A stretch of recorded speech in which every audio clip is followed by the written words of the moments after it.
Good morning, everybody. Welcome back from your holiday weekend. We'll get started here in 1 minute.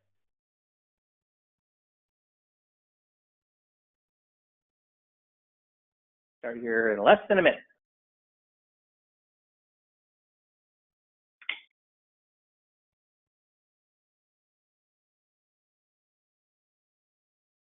Good morning, everybody. We'll get started here in less than a minute.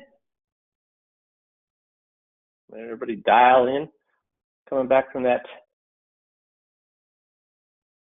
holiday weekend. Okay, we'll get started.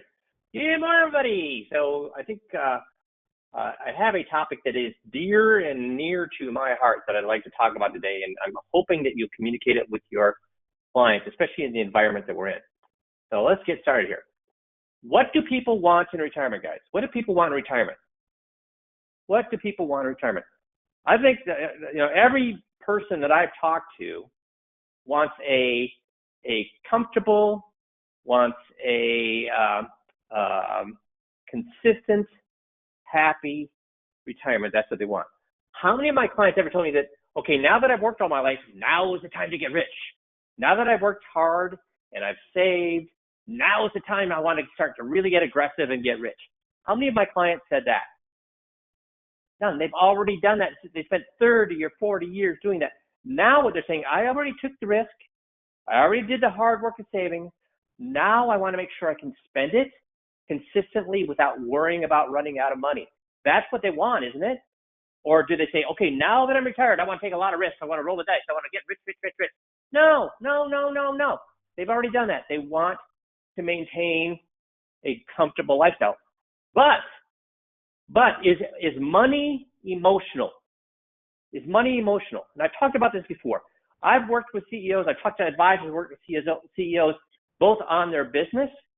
Now, I never worked with business. I hated working with businesses. But I have worked with advisors who have worked with CEOs in their business, providing 401k, providing money markets, things like that for the business, and then they've worked with them on a personal level too. Funny thing is, do these human beings, CEOs are human beings too, do these human beings react the same to their decision-making process for their business as they do for their personal assets? They do not. The funny thing is, when it comes to their business, they're like machines. That's how they became a CEO. They're like a machine. They weigh the pros, they weigh the cons, they crunch the numbers, they look at the spreadsheet, and they make a rational decision. Okay, so boy, they made the rational decision there. So obviously they're going to make a rational decision for their personal finances, right? No! When it comes to personal finances, you get it's now their money, not the company money, it's their money, and they get what? They start making decisions based on pure rational thought, or emotions start to become involved. So the reason I bring that up, even though people want a comfortable, consistent, worry-free retirement, when the market is going crazy like it is right now, when it keeps hitting high after high after high, do rational people become stupid? Do rational people start making decisions based on emotion versus fact and rational behavior? Yes, they do. So guess what everybody's thinking they're doing? Oh no, FOMO, fear of missing out. My God, the market's going up, I got to get in. And guys, when you look, those of you that are students of the marketplace, when does the most money go in? At the bottom of the market or at the top of the market? When does the most money go in? When is the coffers flowing inward into the market? People are piling money and more money and more money into the market at the bottom when they should, or at the top when they shouldn't. Guys, this phenomenon has been repeated over and over and over for the last 100 years. People put money in now when they shouldn't be putting money in. And then they're afraid to put money in when the market's at the bottom. So let's just walk through and see, what do people actually want in retirement? And this is a conversation worth having with every single one of your clients right now, because many of them have FOMO, fear of missing out. You have to revisit, what is it that we're trying to do with their assets? What's going to put a smile on their face? Because guys, as financial advisors, can we make people happy? Can we make people happy? When we give a 30% rate of return, are they happy? Oh my God, I'm getting divorced, but I got a 30% rate of return, I'm happy. Oh my God, I found out that I have prostate cancer, but you know what? I got a 30% rate of return, I'm happy. Oh my God, my grandbaby's in the hospital, but I got a 30% return. I'm happy. Guys, can we make them happy by giving them high rates of return? No. Think about it yourself. When you get a high rate of return, are you happy or are you excited? And is excited the same as happy? Is excited the same as happy? Because I can be excited when I look at my return as 30%, even if I got a divorce. I can get excited even if I got prostate cancer. Of course, that excitement lasts how long? See, happiness tends to be a condition that lasts a long time. Excitement can occur, and as soon as I put that a statement away, what happens to that excitement? Bye-bye. So we can make people excited, but can we make them happy? We cannot make them happy, because when they get a 30% rate of return, they say, finally, now I'm going to finally buy. I know I've been driving a Chevy Silverado, but I can finally buy now my Escalade. No, they don't do that. So they say, you know what? We need another house. Let's buy another house, or let's sell this house and buy an even more expensive house. When they get a 30% rate of return, does it change? They get excited, no doubt, but do they act differently? Does it change their lifestyle? It does not. However, on the opposite side, if they lose 30%, can we make them unhappy? Does that make them unhappy? Will they say, you know what, we're going to drive that car 1 year longer? You know what? I know we were thinking about getting a cabin. We're not going to do that. You know what? I know we were thinking about going on that big European vacation. We're not going to do that. You know what? I know we're going to lend the kids money, but I don't think we're going to do that. Will they change their lifestyle if they're down 30%? Yes, they will. So we have the unfortunate job where we can not make them happy. Sure, we can make them excited, but that's a flitting thought. So we cannot make them happy, but you know what? We sure in the heck can make them unhappy, can't we? So we need to start managing expectations right from the get-go. Because here's the thing. Let's look at how money affects happiness. This is looking at life satisfaction. Very satisfied, somewhat satisfied. Very dissatisfied, somewhat dissatisfied. So yeah, if somebody's making less than 10K, they don't know where their next meal's coming from. And still, you know what? Still a good, 24, 44, almost half are still happy. But look at where it goes to basically here. 50 to 75, you've got what? 90% of people are satisfied with their life when they're making between 50 to 75,000. How much does it change? Well, 75 to 100,000, it changes to 97% of people are happy. But after that, it doesn't change at all. So once they're making 75 to 100K, does more money essentially make most? Yeah, there's a tiny percentage here, right? 2 or 3%. But for the 97, 98%, does the amount of money they make them more satisfied with their life? It does not. It does not. So making more money, once you get to 75, 9% of people making more money is not going to make them happier. Once you get to 75 or 100, 97% of people is not going to make them happier. So look at it. Memorize this chart. Internalize it. Take it to heart, because you cannot make people more happy, more satisfied with their life by making them more money, especially when they're retired. Now, satisfied versus happy, let's talk about this. Is that the same? Well, you find very few people that are happy that are not satisfied. So you have these two actually go together. But the average American says they need about, here's the funny thing. Even though they're all satisfied with this, everybody wants 40, the average American says they need to make 40% more income to be happy. The funny thing is, regardless of what they're making now. So these satisfied people say they need to make 40%, and people making 50 to 75 need to make 40% more. They try to 100,000, they need to make 40% more. 100 to 150,000, they need to make 40% more. More than 500,000, they need to make 40% more. So yes, even though we're satisfied, we always want what? More. And that's why you have to manage your expectations, because if you let them be ruled by their emotions, they're always going to be seeking more.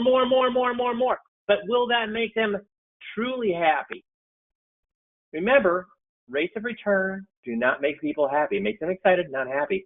But loss of money.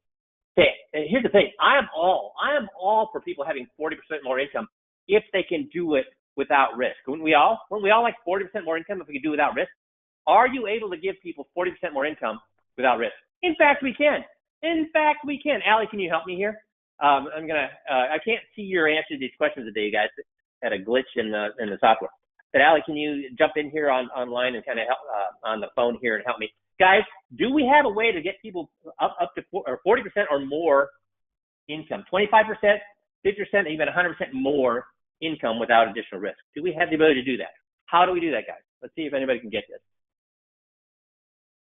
See, that's the thing. We can help people with this, and virtually no other advisor is helping people with this. But we have a way to do it.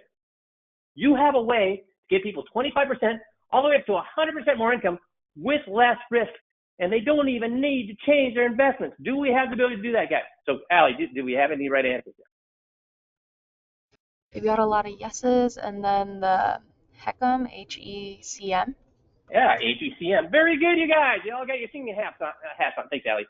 So we do have a way to do this without increasing their risk, and they don't even need to move their money. So, guys, how many of your competitors even can make that offer? So if you're not using this USP, we can actually give them what they want, which is more income with less risk. So that's kind of an aside to here. But what I do want, the main focus here is I want you to make sure you're talking to people about what it takes to be happy and quit chasing more and more income when they're retired. So in Incomenomics 101, take control of your retirement.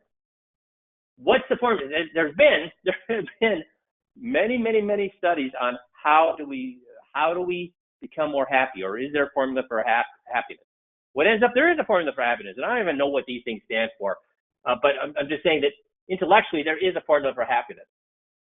So P equals personal characteristics. Do you have a tendency towards being an optimistic or happy person? Existence relates to friendships, health, and financial stability. Again, not how rich you are, it's financial stability. Not worrying about running out of money. Health, friendships. High order of needs covers ambition, self-esteem, expectations, sense of humor. Where on here is their wealth? Where on here is their money? Financial stability, yes, like we said.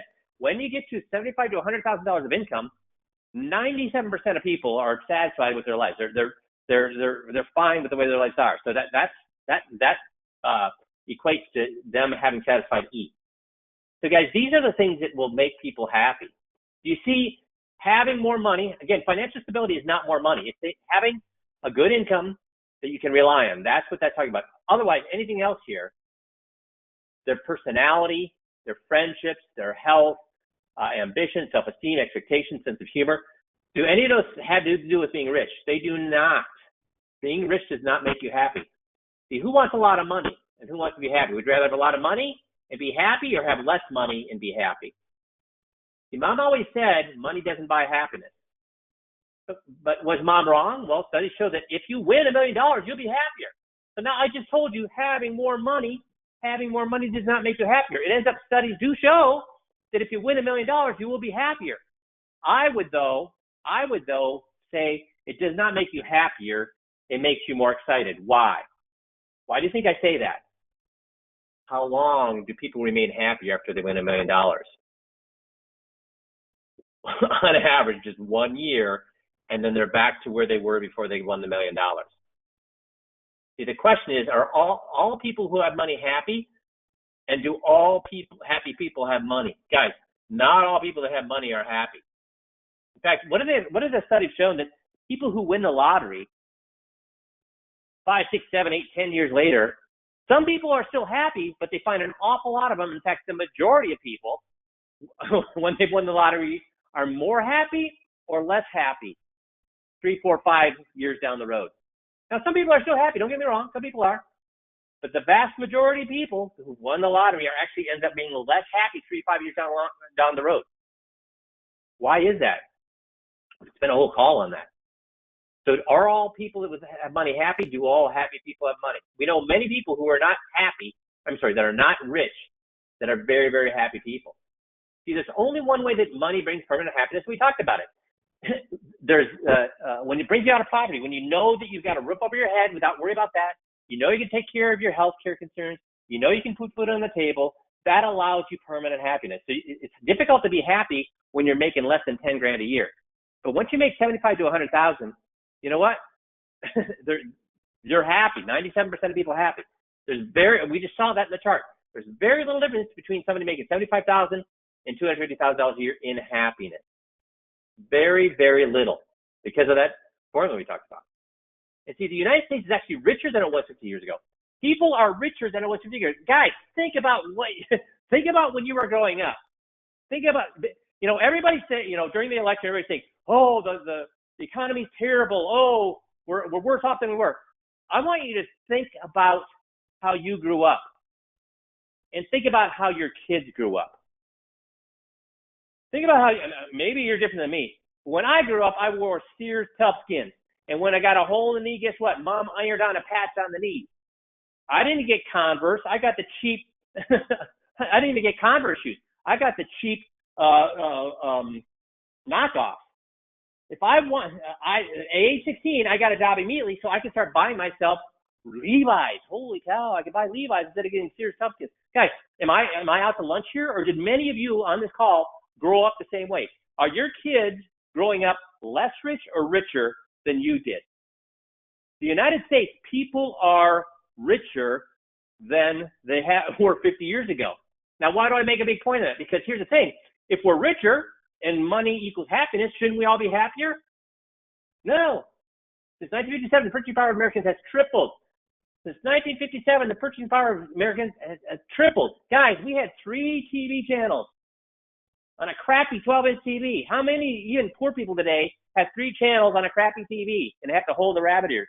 Even poor people have 50-inch screen TVs and have cable TV. Guys, we are richer than we ever were, but are we happy? No. During the same period, even though we're tripled in purchasing power, we get 3 times as much food, 3 times as much entertainment, 3 times as much car, 3 times as much everything. On average, the percentage of people saying they're very happy has declined from 35 to 29%. That's proof that, and guys, you know this internally, that money does not make you happier. People in the Forbes 400 list rate their happiness at 5.8 out of 7. So the top 400 richest people in the world, 5.8 out of 7. If they were truly happy, why would they be constantly just pursuing more and more money, more and more money, more and more money? Guys, all these a-holes that are in the top 400, many of them, I think most of them are a-holes. Are they happy, or will they do anything? Will they pay their employees a pittance to make more money? Will they take advantage of consumers, you and I, to make more money? All for their own egos. Guys, if you're happy, are you worried about your ego? How much is this guy worried about his ego? How much is this guy worried about his ego? How much is even Warren Buffett worried about his ego? These billionaires are all worried about if they're worried about their ego, I mean, let's talk about Warren Buffett for a second. I love Warren Buffett. He's my hero. He gives, here's the thing. He said that when he dies, he's going to give away 99% of his fortune. When he dies, he's going to give away 99% of his fortune. Oh, here's a question for you. And I love Warren Buffett. I think he's way more charitable than Elon Musk. I think he's way more charitable than Bezos. But even Warren Buffett, who's my hero, why then does he say when he dies, he'll give away all of his money, 99% of his money? Why? So are we getting any answers to that, Allie? Why? No. Why? We got from Dale most toys. What was that one? From Dale we got most toys. And then from Andre we got no more ego worries. There you go. Ego. Even Warren Buffett refuses to give away his assets because he got an ego of having all that money under his control. So, but if they're all truly happy, are they worried about ego? Guys, the happiest people you know in the world, your mom, your aunt, that guy at church, your neighbor, the happiest guys and gals in the world, do they have egos? They do not. So my point here, my little rant here, is that even having more wealth does not make you happier. Money buys power and flattery, big cars, jewelry, things, beautiful houses, not homes, houses, not homes. Sometimes it also buys problems. But guys, this is all about what? Can jewelry make you happy? Why do people wear expensive jewelry? Show people how much money they have. Why do they drive big cars? Show how much people. Guys, this is all about ego. But money can also buy peace of mind, and that's what our clients have done. Reduce stress, allow you to do things you love to do to be happy. Does it require you to be rich to have these things? Or does it require you to have enough money, financial security to have peace of mind, financial security to have less stress, financial security to do things you love to do, to be happy? Is your goal in retirement to enjoy family, traveling, friends, explore your faith, leave a positive mark on earth before you leave, to enjoy life? Is that what people want in retirement? Are these the things people want in retirement, guys? I think so. That's what I want. That's what all my clients want. Maybe you have different clients. This is what all my clients wanted to one degree or another. Or did they want to be more healthy? And besides that, guys, if you have clients that this is not their goals, but their goal is to be this, what kind of nightmare? What kind of nightmare would this client be, that the only thing they want is to be more wealthy and be more wealthy? Is that a kind of client that you want to be dealing with? No, you want these kind of clients, because you can give people financial security, can't you? And some years you can help people be more wealthy, but here's the funny thing. If you make somebody 25% this year, guess what this kind of client is asking? Why didn't you get me in the video? I could have been a lot more rich if you got me in the video. Why didn't you know that? People that are only looking to be wealthy, are they ever satisfied with give them? No, they are not. It's a nightmare client. So is it money that makes you happy, or is it financial security that brings, is it the financial security it brings, that money brings, that allows you to be happy? The connections make you happy, family, friends, community. That's what makes you happy. But like we said earlier, loss of money can make you unhappy. It can cause stress, worry, loss of sleep, getting a job when you're supposed to be retired. It's not so much the money, it's what the money does for us. So what we truly want is a competitive return with a prudent risk. And we just talked about earlier, we can give that to them, and none of our competitors are offering that to people. That is the unbelievable USP. Increase your income, your retirement income, by 25% while reducing your risk, and you don't even need to move your assets. To be able to spend freely of things that truly make us happy, sitting on all your hard work doesn't make you happy either. Sitting on all your hard work doesn't make you happy. You want to spend that money you spent years saving. And you want to do that without fear of running out of money. Again, everybody wants to make more money, but how many people for $1 million are going to do this? No, I'm not going to do it. See, if you've already achieved the comfort of retirement, you want to trade it all away for what's behind door number 1, number 2, number 3. And those of you that are old enough to remember, Let's Make a Deal, that you always watched when you were sick from school, you'd watch this. You've already won that car. You want to trade that away for a car and a wonderful vacation, a car and a brand new kitchen, or a donkey. You want to trade it away. Again, if you've already got a comfort retirement, you want to risk, hey, you got a 2 out of 3 chance. You got a 2 out of 3 chance of even doing better. But if you have a 1 out of 3 chance of losing everything you already have, do you want to take that chance? No, we do not. Your clients do not. So if your life ain't great, you might trade it away because you have nothing to lose. If you're making $10 grand a year, you might go ahead and take big risks. But if you already achieved a comfort retirement, do you want to take a bunch of risks? The difference with somebody who might trade away because they have nothing left to lose is that the difference with everybody else we have worked with is they do have something to lose. Our clients have saved and achieved a comfortable retirement. So are they willing to risk losing everything, this nice house that they have, for a better house? No, they are not. Getting the most return may not be the most important thing. Risk matters. And again, we're not telling people put it in a coffee can and bury it under a big rock in the backyard. No. We're doing saying what? Because those things have problems. If you just do that, we've got problems here. You are avoiding these problems. You got to make sure you pass along money to your family. You make sure you don't have kind of a loss. But you could do bonds. But are bonds a safe place for money? Our bonds, guys, yeah, a 1-year bond is a safe place for money. A savings bond is a safe place for money. But anything past a 5-year bond, is that a safe place for money? No. And again, many of us who have dealt with selling individual bonds in our professional practices have experienced 30% losses in bonds. Bonds are not a safe place to have your money. Again, we all know that is right out of the 21-point checklist. So we can't just worry about safety, can we? Our clients just can't worry about safety. For one reason is healthcare. I mean, the average client, this is a little bit dated because it says $280,000 is spent. Well, I guess not, because I don't know what the date on. I think this is 2020, because it says break down an estimate of $280,000 spent in care costs for a 65-year-old couple retiring this year. If you look at 60 instead of 65, the average expense is closer to $330,000. But either way, is this a big chunk of somebody's retirement asset? And this is what they spend above and beyond what Medicare will pay. That's a lot of money. And again, it's becoming for our clients is the average life expectancy of somebody who has money and financial security. Now, the people without financial security, their life expectancy has actually gone down over the last 4 years. But for people with money, people with financial security, their average life span keeps going up and up and up. So if you have a 65-year-old man, there's a 50% chance he's going to live to age 87. The 25% is going to live to 93. A woman, she's made it to 65, she's got a 50-50 chance of making it 90, 25% chance of making it 96.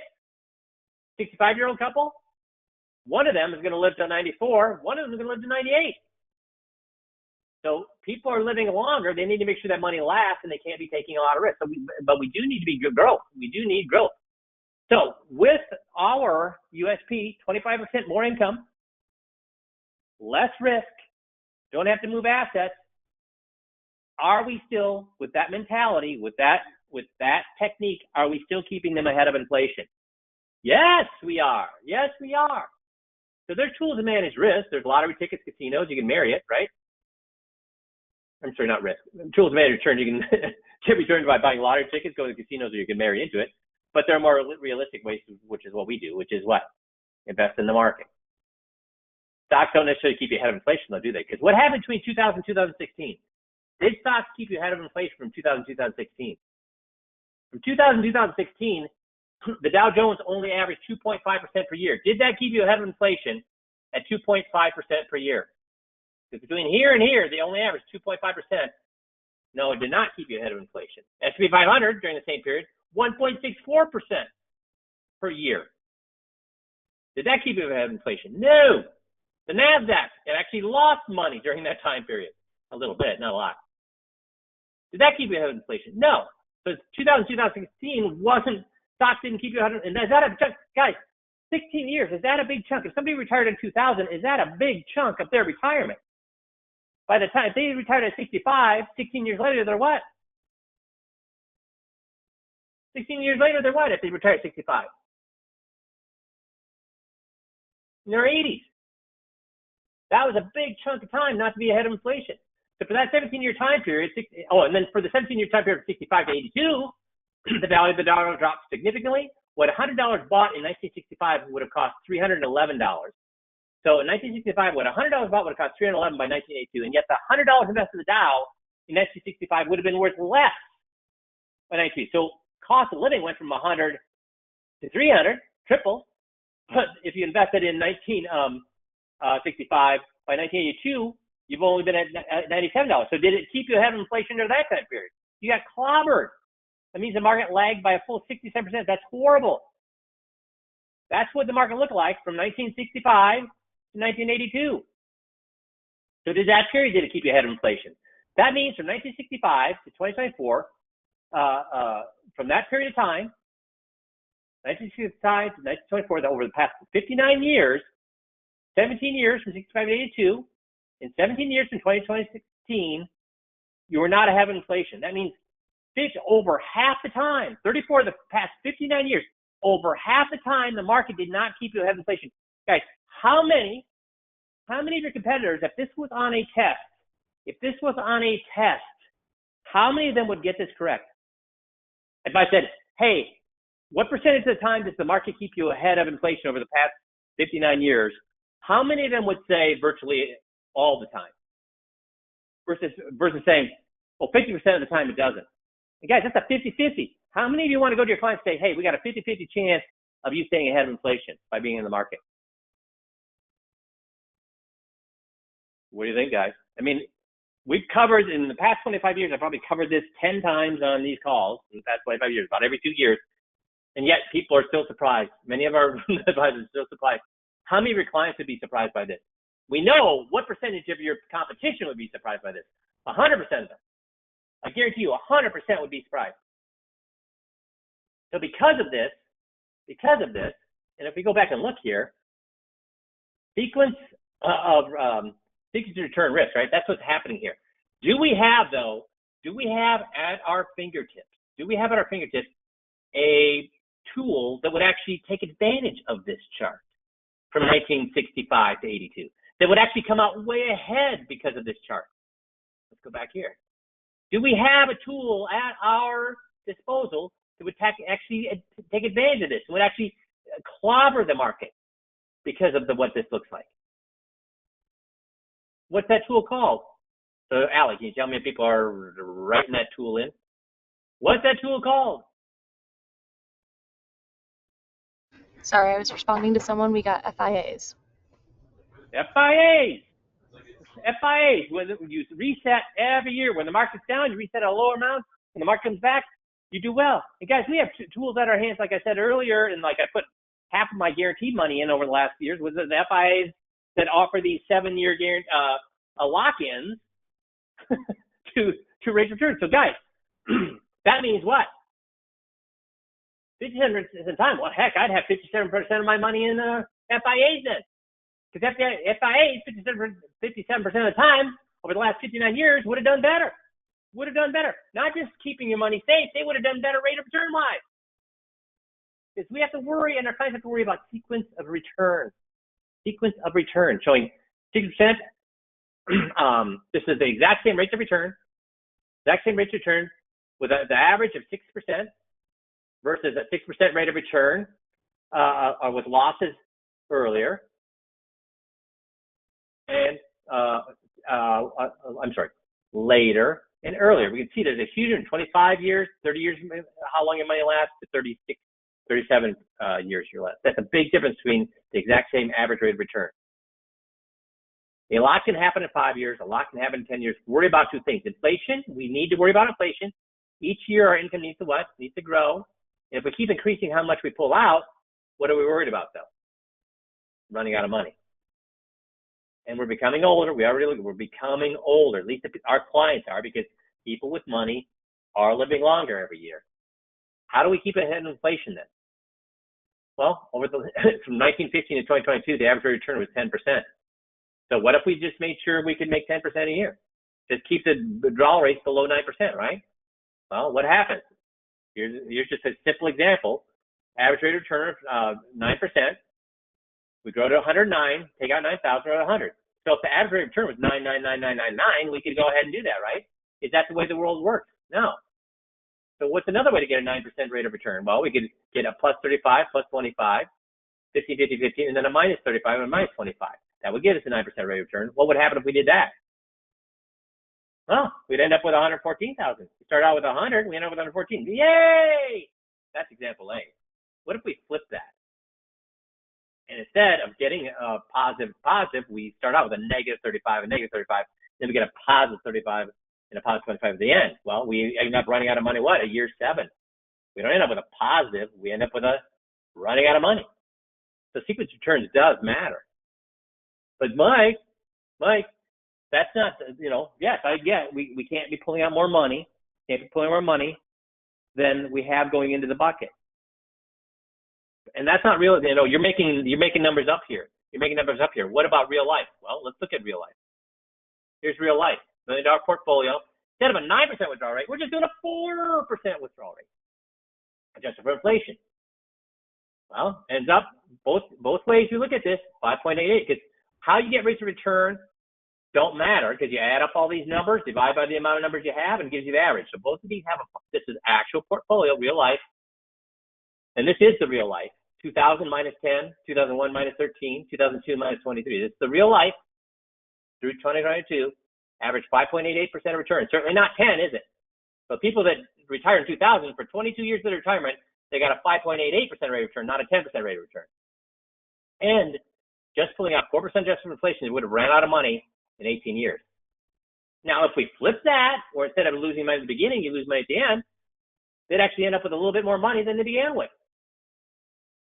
But guys, do we know whether our clients are going to have this portfolio or this rate of return or this rate of return? We do not. We do not. So our job is to what? Mitigate risk. The number one factor of living well in retirement is no big losses in the next 10 to 15 years. But the only way we can guarantee people no big losses in the next 10 to 15 years. Because it does happen. Look at 2006, 2004, the market was a loss.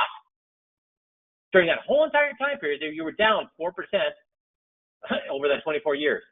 Here, during the whole 25 years from 29 to 54, you only made a cumulative return of 1.69%, 0.83% for these 17 years, 0.7% for these 11 years. Guys, does it? Yes. You know what? If you retire in the gray, hallelujah. If you retire in the green, oh my God. And where are we right now? Do we have any clue where we are right now? Will you bet your house? Will you bet your house that you will lose your house of where the market's going to go over the next 10 to 15 years? I know I won't. We don't have a clue. So do we hope for the best and plan for the worst? Of course, that's the best approach. What has the highest probability of allowing us to maintain our lifestyle? Starting out with what? Showing you this over and over and over. The amount of today's allocation over the next 30 years, the highest likelihood of success of pulling out 4% a year, the highest likelihood is if you have 30% in the market now, 30% in the market now, 7% in guaranteed. And then over time, you move it from 30% in the market to 70% in the market. So actually, it's the reverse opposite of starting out conservative. You start starting out aggressive and then moving more and more conservative as you get older. It actually says start out conservative and then become more and more aggressive as you get older. So this is by far the best way to do it. And the most successful guys, the top 5 guys in 5Q group have done this over the last 3 or 4 years. They moved not all, but huge, the majority, not all, but the majority of their money into FIAs. And then annually, they've been moving it back into the marketplace, into the stock market. And how happy are their clients? They're extremely happy. So guys, this is what you should be looking at doing right now. With the market at all-time highs, would be an awesome time to be moving money out of the market into FIAs, and we've got so many good choices that the guys that ETA can help you out with. So many good choices to obey. This rule, which is start out 20, 30, 4% guaranteed, move that into FIAs, and then move your 10% out of FIAs every year back into the market. 10% the next year, 10% the next year, 10% the next year. You can do that, and that's going to protect your clients from any downturns in the next 5 to 10 years. And if you can avoid downturns in the next 5 to 10 years, guess what? Your clients are golden. So I know I've gotten excited about it in this hour. I know I've gotten on my soapbox the last hour. But guys, you're going to have to, maybe not as vociferously or as loud and boisterously as I did, but is this a message worth communicating with your clients? Because right now they have FOMO, fear of missing out. Oh my God, every time I turn on the news, they're saying it's hitting new highs. Should I be moving money into the market? Guys, should I be moving money into the market when the market is hitting new highs? No, I should be moving money into the market when it's hitting new lows. But that's a hard thing to do emotionally. But is it easier to do if you move the majority of the money into FIAs now, and every year you keep moving back into the marketplace and dollar cost averaging right back into the market? And do you make out? Yes, because you get paid a big wad of return, a big wad of commission right up front. But your clients are benefiting too, especially with the price we have today, because they've taken risk off the market and still are not going to be punished in rates of return wise. They're not being punished rates of return wise. Does that make sense? So please, now is the time to be taking money off the place in the marketplace and putting it into something that's guaranteed, and that we'll do well regardless of what the market. Guys, would an FIA do well in this green period? Would an FIA do well in this green period? Would an FIA do well in this green period? Would an FIA do well in this green period? Yeah. But let me ask you a question. Would an FIA also do good during this gray period, in this gray period, in this gray period, in this gray period? Yes, it will. You're not hurting your clients by moving to a more conservative portfolio, and then dollar cost averaging back into a more aggressive portfolio. You make out. You make more income, and you're not cannibalizing your book of business. You're getting paid 7 years up front, and you just dollar cost average right back into that into your money management. You're not hurting yourself at all. In fact, you're rewarding yourself, and you're not hurting your clients at all. You're rewarding them. You're protecting them. You're giving them the ability to be happy and lessening the chance that they're going to be unhappy. Does that make sense? So, is this a worthwhile message for you to get out to your clients? Yay or nay? Y or N? Y or N? It is. Would it be worthwhile having lunch and learns with this? Would it be worthwhile having one-on-ones with this message? It is. Because, guys, I'm telling you, right now, your clients are having the fear of missing out.